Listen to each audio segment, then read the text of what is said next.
boy now hipping like Mars, Pretty Vicious, aka CPK, the Counter Punch King, coming at you, representing. It's Just Us Boxing.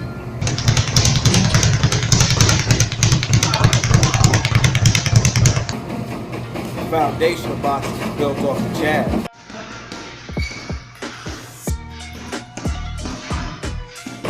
Off the jab, you want to be able to pull off a cross.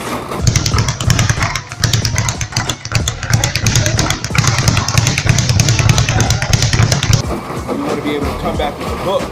If you can come back.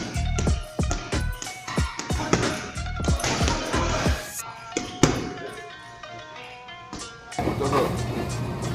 You got your straight jab. You got your spear jab.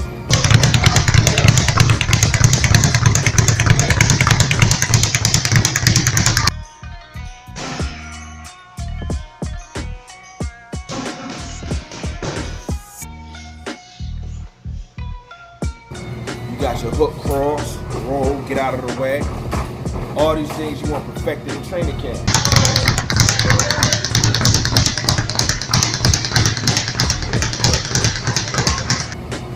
Now when I want to run my training camps, like I said before, I want all my mid-sessions to come off like a classic boxing match.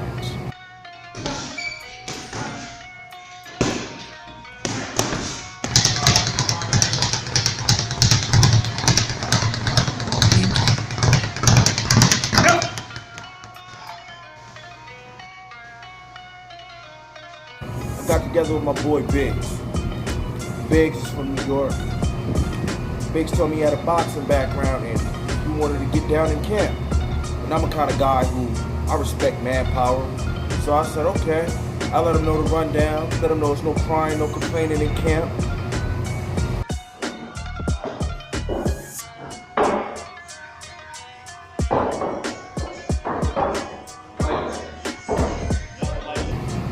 Got together the money, paid the gym. 2 months in, we got our winter camp going.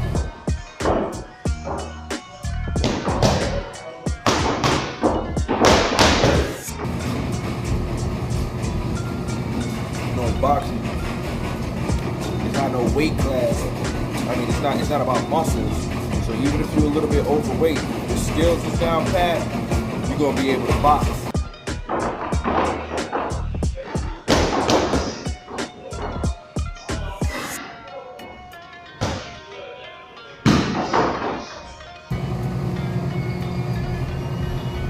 One thing that I was focused on in training camp was to do more combination punching, to get out of the rhythm of single punching as far as one shot at a time.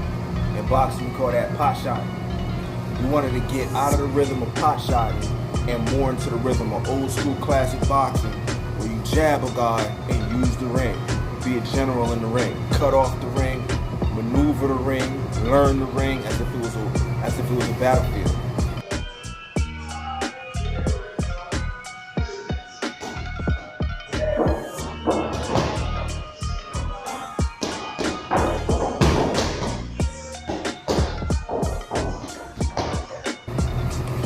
Soldier and the team that knows the battlefield the most is going to win the war. That's how it goes. And it works the same way for boxing.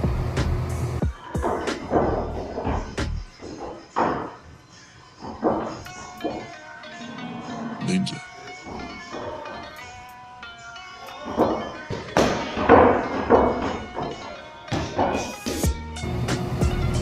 One thing that was special about working with Biggs is Biggs had he had a very sharp jab to get out of the way of. He gave me something to think about every single time that we was in there. He gave me something to think about with a sharp ass jab.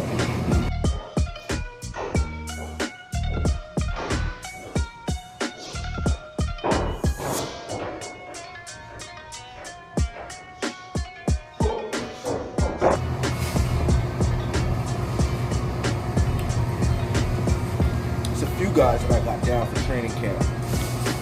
I got a list of sparring partners. I got a few guys that hit mitts, and I got a chief mitt man. One chief hit mitt man, you know.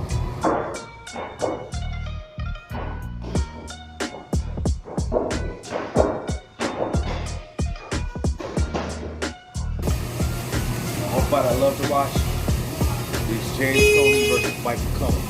the whole series, part 1, part 2, and part 3. James Toney versus Mike McCollum to me was like watching, if you was going to compare it to a rap battle, it's like watching two lyrical guys go at it. Who's two lyrical dudes that went at it? Not like a Pac and a Biggie. Not like Cannabis or LL Cool J. I'd say it was probably like Jadakiss versus Beanie Siegel. Where you got two guys that represent the same thing. Hardcore skills. And neither man willing to back down. Now that trilogy right there, Mike McCollum versus James Toney, you can learn boxing just off that. Just off watching that. If you're somebody who catches on with your eye.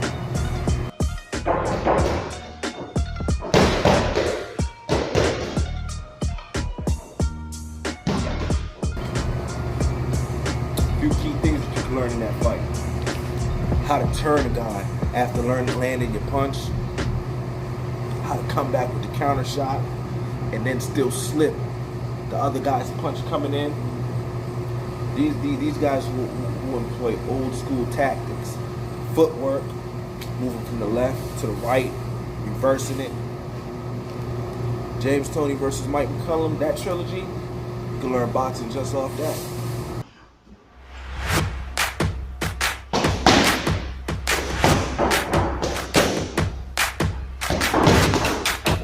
I got plenty of stories boxing.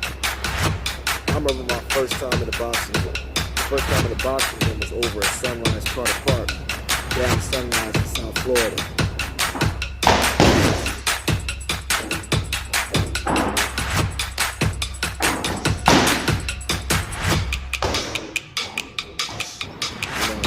Before I went to the boxing gym for the first time, I had trained for a long period of time all around my neighborhood.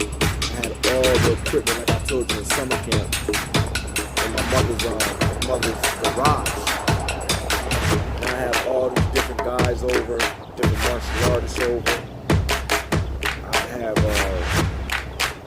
anybody who said that they could scrap, I'll tell them come through, man, and we go at it sparring.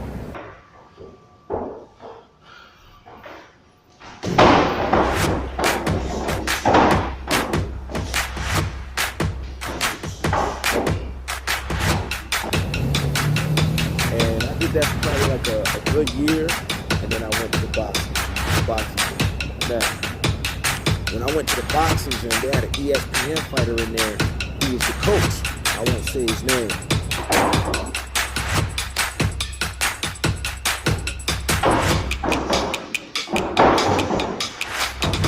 But the dude could box. You know what I'm saying? He could box. He knew what he was talking about. When he wanted to give me some wisdom, he came to boxing.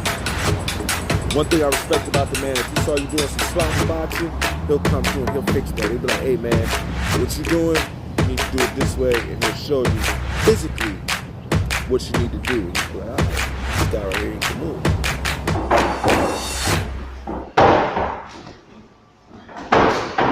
So, when I got to the boxing gym for the first time, I was ready. I went in there and I told them that I had my own style ready and I wanted to run through it to see how everything comes together.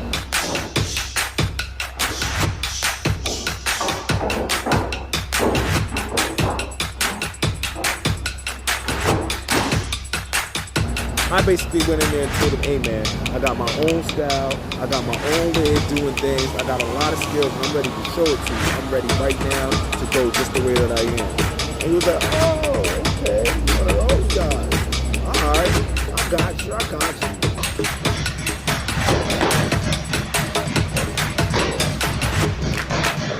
He called one of his boys, I don't know if you ever watched wrestling, you've seen the Four Horsemen. Ric Flair, Arn Anderson, Ole Anderson, Barry Windham, Tully Blanchard. That's five guys, but there's different incarnations of the Horsemen. Sometimes it's called the Four Horsemen, sometimes it's called the Horsemen. Anyways, one of the concepts of the Horsemen is to always hold the belts. Long story short, he called his henchmen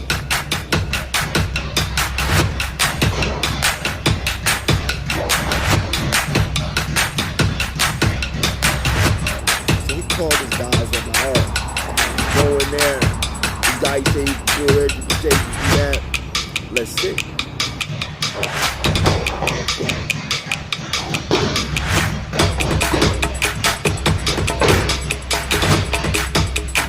So he throws me in there with these guys. Weigh ourselves first. I'll probably be at 145 at the time. I was 145 pounds. Sparring pretty much anything above that. From that to above that. The dude that he put me in there with was probably like a solid 155, 154 pounds. Weight matters in boxing. But I wish I had started filming at that time. Put me in there with the guard, and I done an amazing job, man.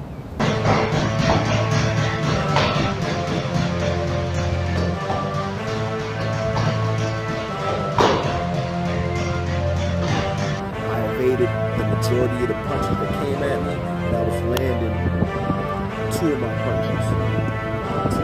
I was limited though. So they had to give me my box.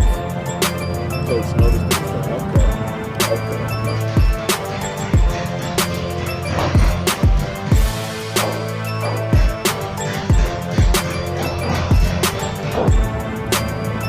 Following me, throws me back in there. But this time, the guy tells me that, alright, so when I was boxing the guy the previous week, I kept hitting him with right hand leads, straight left hand leads.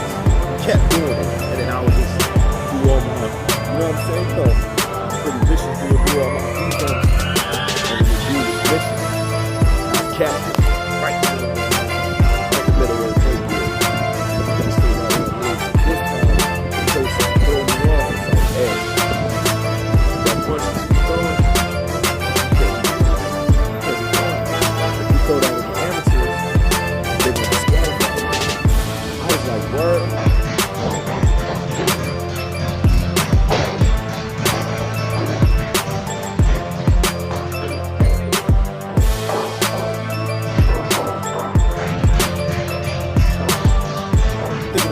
Damn, I done seen Floyd do it, I done seen Roy do it, I done seen Bernard do it, I done seen James Toney throw it, I done seen Pacquiao throw it, and I'm landing it right in the middle of his headgear. Now you telling me it's illegal? Okay.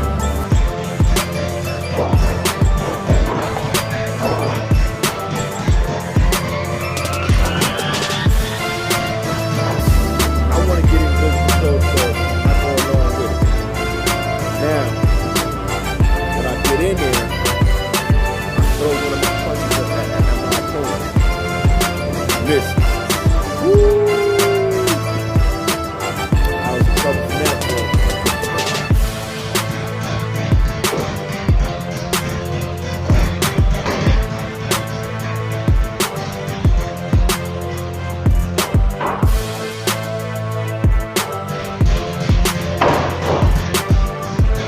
Landing a little bit on me. You know, I'm a defensive fighter. He was landing on me. So when he got the landing, I had to adjust. Finally, I started timing him. I started landing counter shot, counter left hand, counter right hand.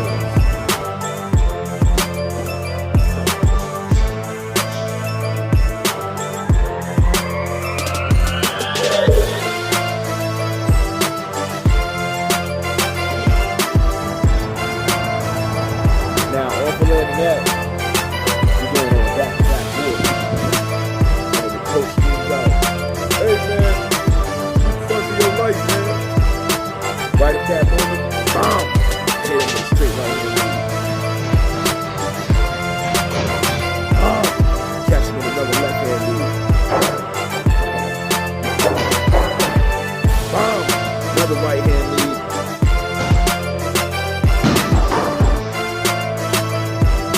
Legs, baby, shaky legs. Once you got them shaky legs, greens in the gym, you can't knock a guy out on shaky legs. You have to take that 8 count, keep it continue. After the warfare, I was very, very upset that the guy told me that my straight left hand lead and my straight right hand lead was wasn't. I felt like he put me in a dangerous spot. But the task became add more punches to my arsenal because I couldn't rely on just 2 punches. And that's when I started sharpening up my jab and just, you know, working on the hook, crosses, just working on more of an arsenal of punches to bring to the boxing gym.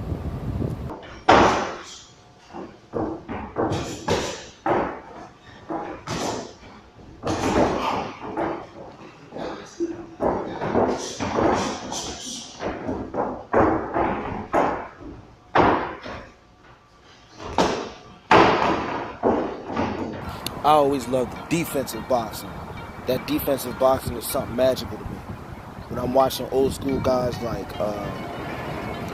Pernell Whitaker, Zab Judah, even throwbacks. I watch everything. Even throwbacks like Nicolino Loche. When they're doing defense, man, it's like the old school karate flicks. It's like the Matrix.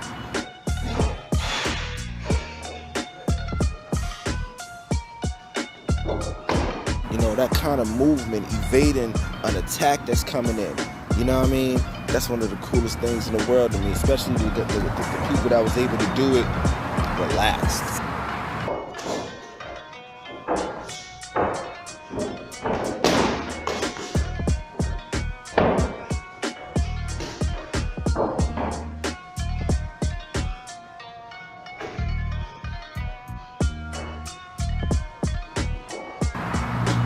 So that's what I aim for every single time I'm training. I don't want to just do basic boxing, I want to do amazing boxing every single time.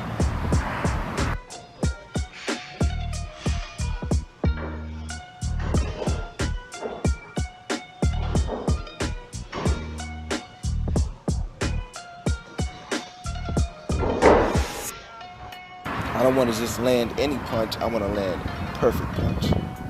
You know, clean work, excellent work.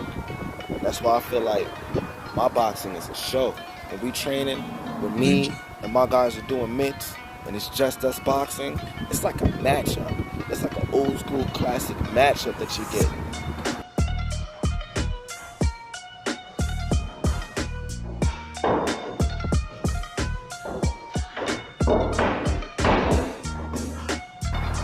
I don't think your average person boxes, but I did it like I was the average person.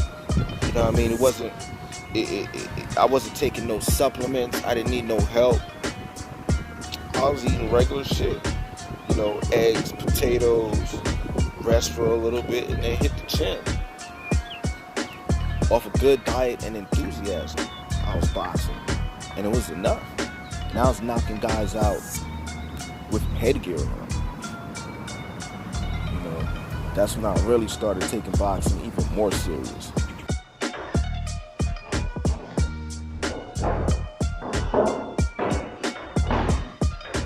That was just the beginning.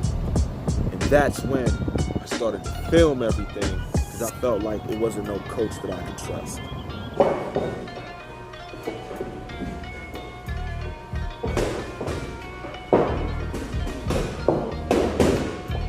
I needed to be able to see what was going on in my sparring sessions, in my mitt sessions, to see how the style is being pulled off.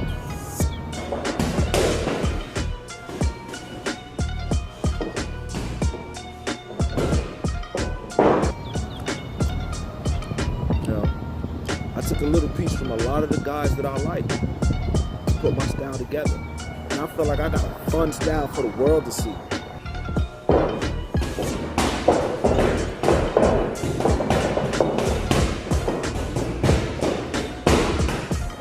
I don't mind sharing, you know, my footage. I love sharing my footage. I feel like I got a great style for people to see.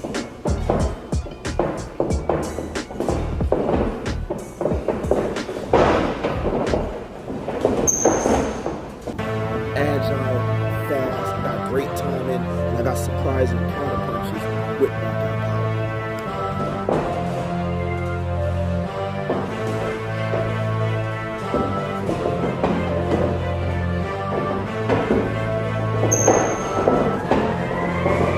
That's like pretty vicious, you know.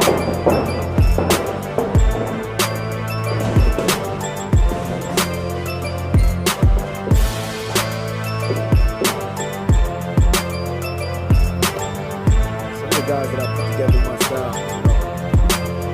I say I boxed a lot of Zab G, a lot of James Tony, definitely a lot of Floyd Mayweather, a lot of Pernell Whitaker. But after that combination, I go to the old days, the black and the white days.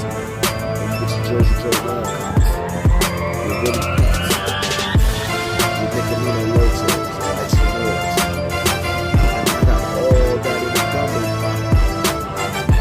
Switch it.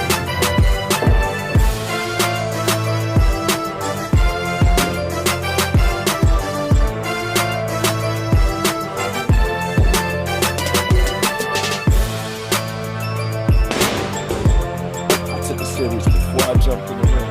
After I jumped in the ring and found out how much knockout power I had, and they couldn't catch me, they couldn't land punches, I had to pursue the game.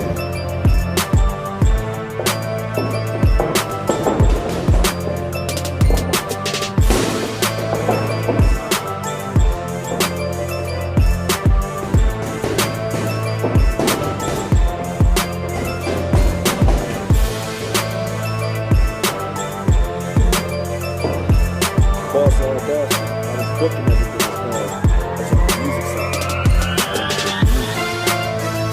I'm happy to make music with that. Wasn't my life about that.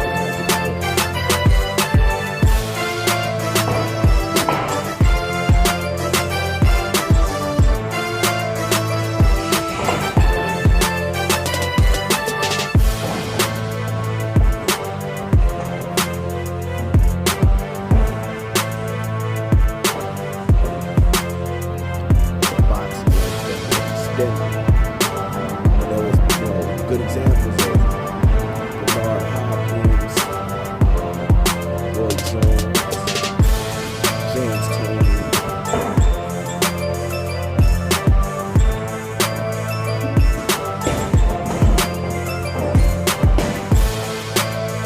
Guys who I'd rather see having 25-year careers. Boxing, staying in shape. One thing that we do know is that boxing is wear and tear right now. It depends on the product. But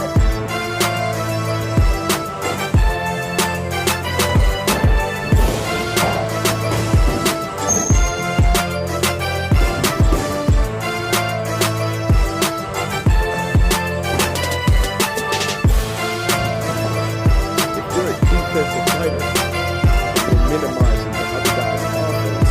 Shit. To me, I ain't nothing but 12 rounds of exercise. So I switched over to the boxing lifestyle.